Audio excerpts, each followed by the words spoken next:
Buongiorno everybody, buon pomeriggio a Riccardo che ci segue da Neviglie. Very good morning for those of you that are following us on the West Coast. I hope you're still having coffee, but I got great news for you.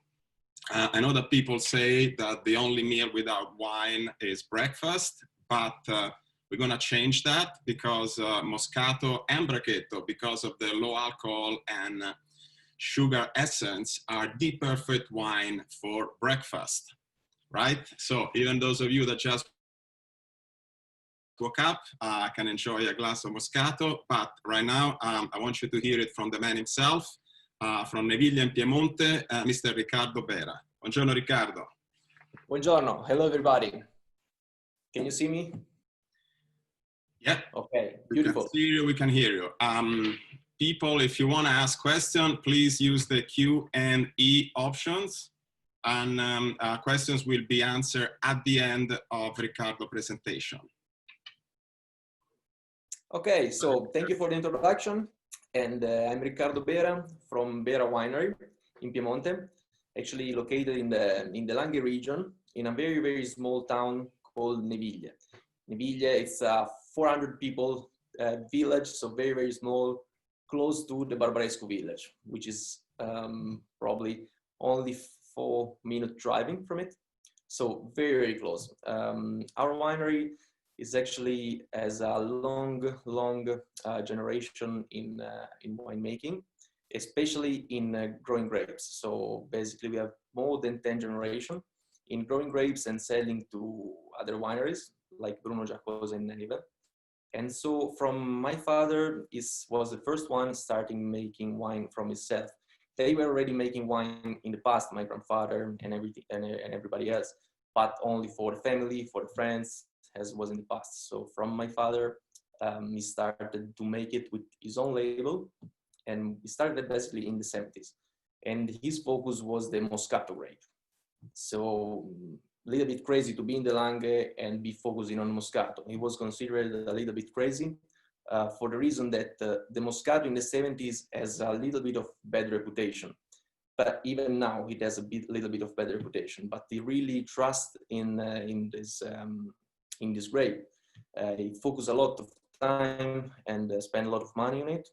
And so because it was like an industrial product, like most of now it's like more like an industrial product, only sweet wine, but it's not really like that. So it's always been put in the focus of Moscato. So I can say right now Bera Winery is pretty much known, especially for Moscato and well, Moscato in first. He was focusing especially on Moscato d'Asti and Assessumento. He was one of the first small producer doing that.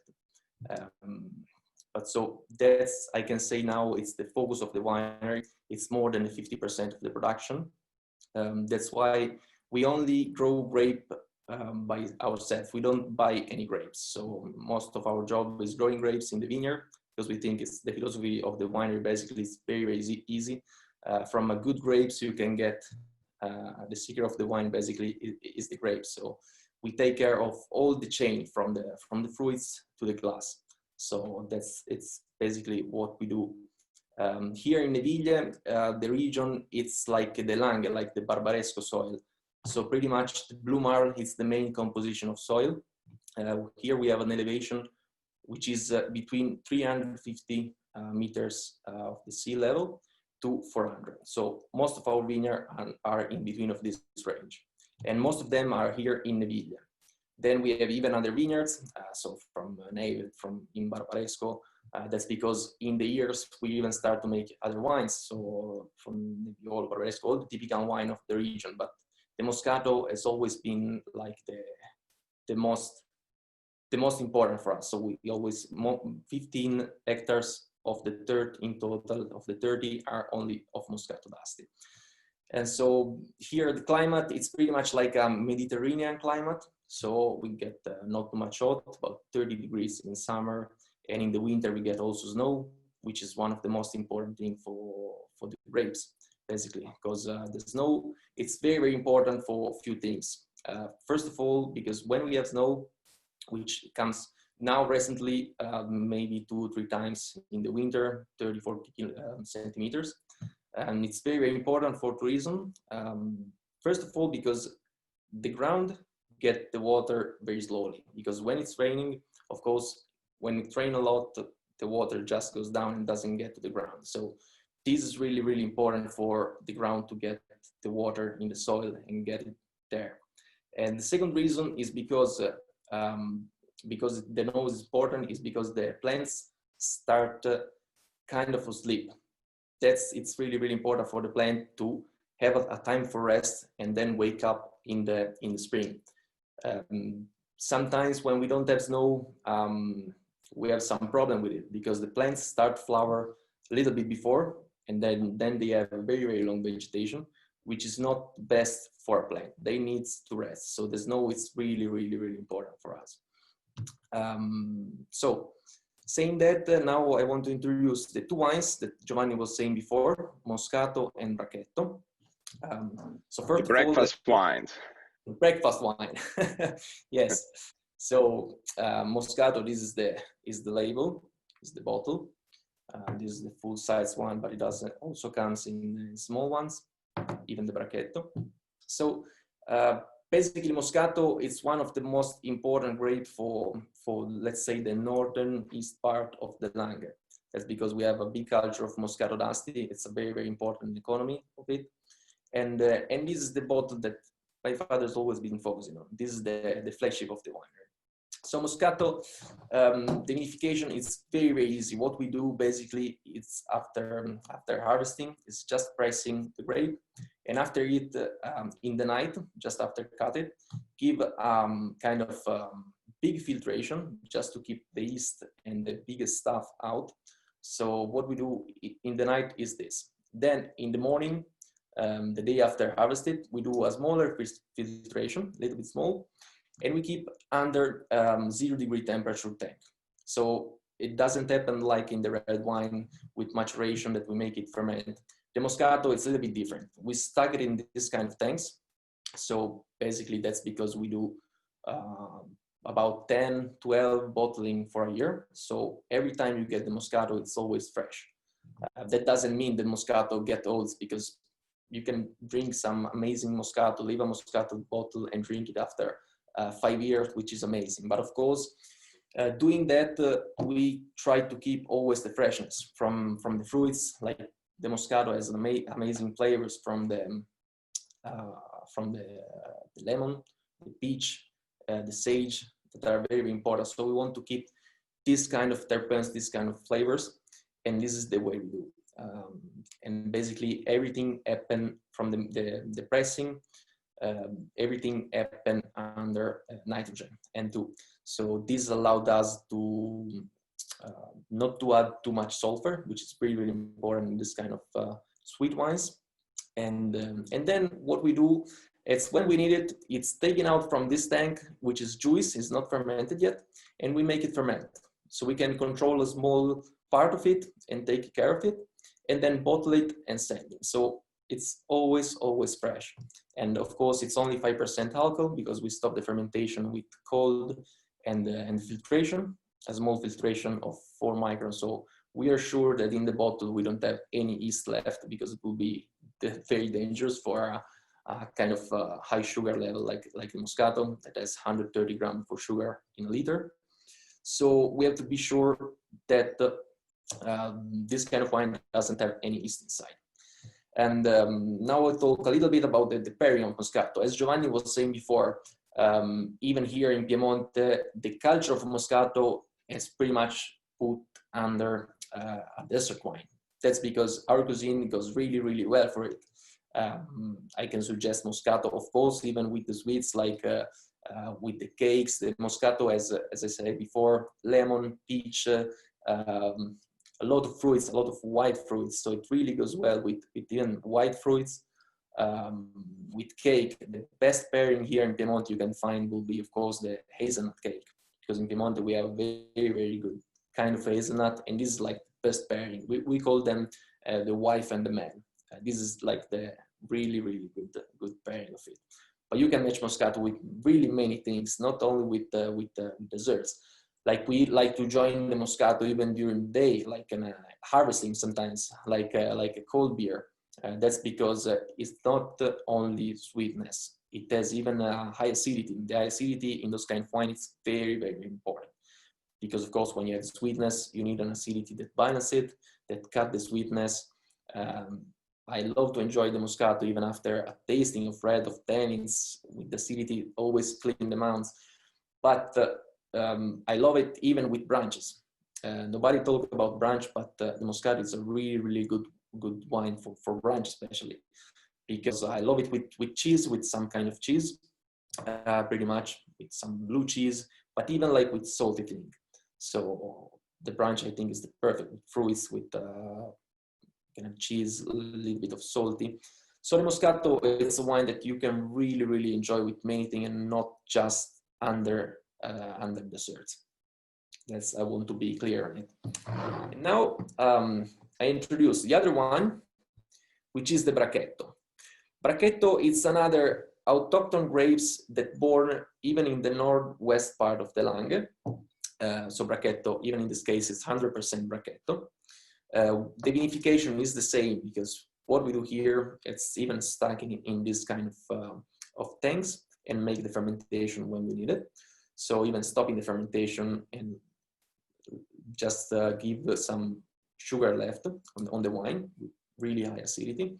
The main difference between the two wines is, of course, on the Moscato, being a white grape, has a lot of white flavor from white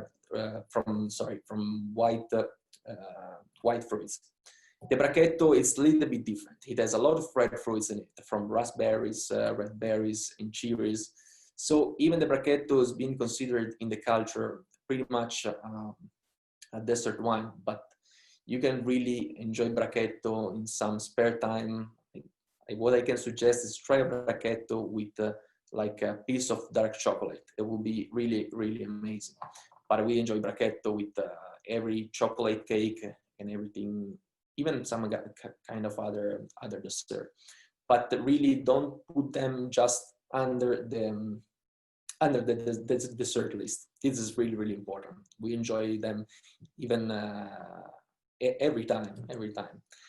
And so both of them are 2019. I just give even 2 words about the 2019 vintage. That was a little bit crazy for me, but it was a normal vintage for the old people, like my father. 19 was, for him, was a normal vintage. For me, it was a crazy vintage, because I never see something like that. Usually, when I started working here when I was child, all my vintage in the last 20 years has been a little bit earlier. That's because for the hotter time, which is a little bit hot now.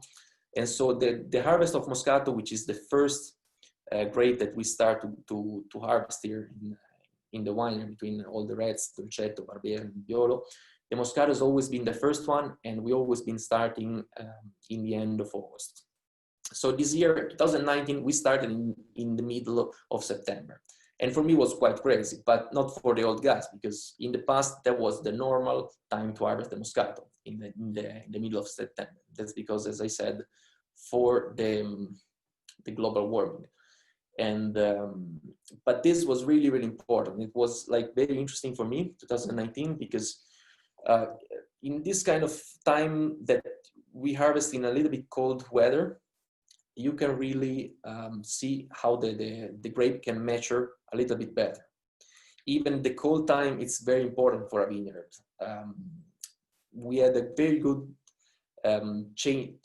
degree changing between day and night, and that it's really important for the plants to develop a lot of terpenes, so flavor. And so that's why I was really surprised about 19, because you have really, really amazing flavor and really a good acidity, very, very well balanced wine. And so I was surprised. I find some flavors that were very, very interesting. And I hope you can enjoy 2019, especially on these two kind of wines, because they both aromatical wines. So the flavor and the terpenes are really, really important in those two. So I think I say pretty much everything on it. Giovanni, you suggest to go on the on the question? Yes. First of all, it was a very important point that we have discussed to get Moscato and Braghetto out of the dessert list. And I'm very glad you make that point. You talk about possible pairings and possible time to enjoy both wines. We have a question for our friend Austin Slit. Very important question, I would say. The question is, what are the major differences between commercial Moscato production and more premium versions? How do you perceive that difference in the glass? As you know, Riccardo, a few years ago, we would say we got a sort of a Moscato invasion in the United States. However, it differs very much from your Moscato and the Moscato we had in Italy, you know, growing up. Moscato, as you know, now comes from different places, but it's quite different from what you guys been producing at your colleagues down in Italy. So it would be important, I believe, if you can explain some of the difference, because that's one of the challenges, of course, our salespeople, our regional, our territory managers, our specialists go against, which is price.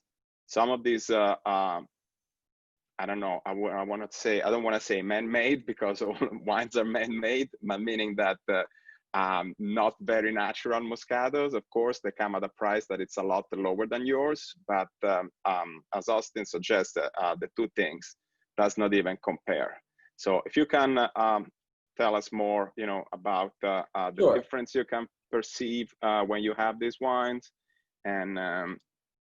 and also, I know you said that, but if you want to reiterate why Piemonte, and in particular your area, is the best territory for Moscato.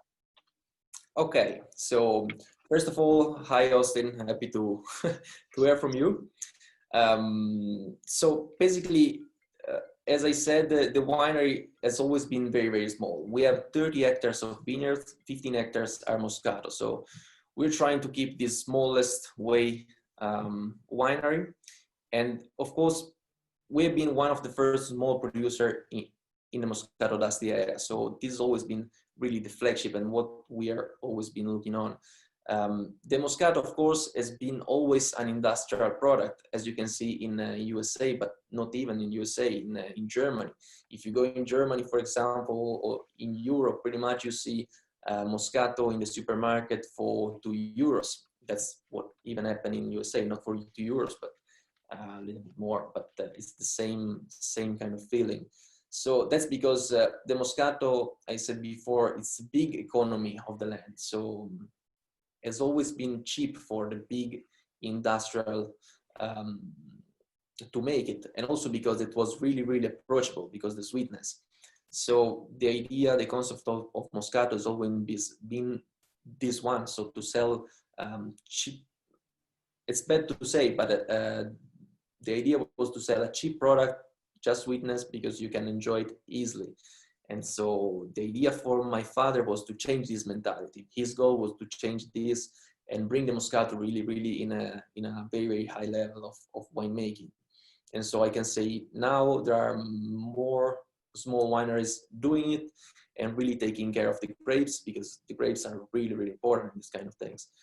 And so, of course, you asked what change in the glass. In the glass, pretty much, if you take a Moscato, for a very cheap Moscato, and you drink it, it will be stuck in your mouth. The sweetness will be very sweet. So in good Moscatos, you can find really even high acidity that can clean your mouth, can balance the sweetness, good flavors, balanced wine, and really enjoyable. So that is the main difference. So you mean that is the sugar level higher in this commercial Moscato, or is the residual sugar all what there is there to give flavor? No. That's why you perceive it more. Yeah, so the residual sugar is pretty much the same. So in this case, we have 130 grams of sugar per liter, and but it doesn't change anything. Pretty much is the acidity, and of course the grapes, because we really take care a lot of the grapes, and it's another important part of it. It's harvesting in the right time, so you got a good amount of terpenes and a good amount of acidity. So picking in the right time is very, very important, and also everything else. So from the pressing to the glass, it's really, really important. That's why I said everything is made under nitrogen, so we don't use a very, very small amount of sulfur. And but yes, Thank you, Riccardo. Pretty much the acidity and all of the terpenes, but everything is from the grapes. Yeah. Now we have two more questions. One is for our friend Scott Hudson, and he wants to know why low sulfites are particularly important in a sweeter wine like Bera Moscato, and can you expand on the processes you use to allow for decreased use of sulfites?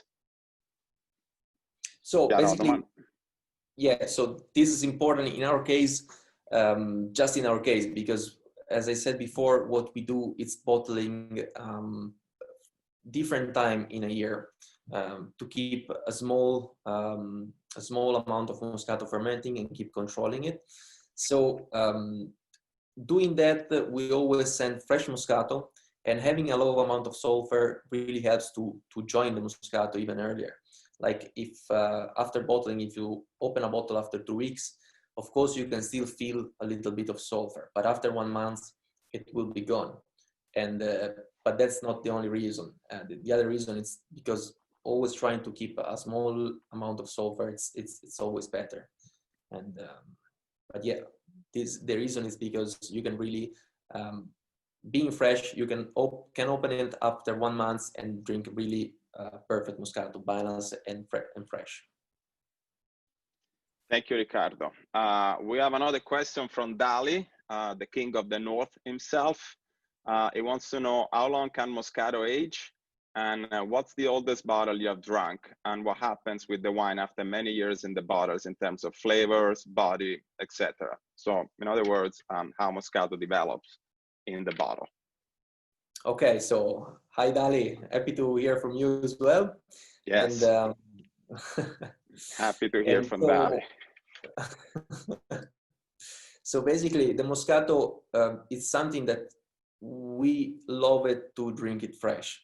That's because it's the main characteristic of Moscatos are, of course, the freshness, the flavors, the terpenes, the lemon, the peach at the nose.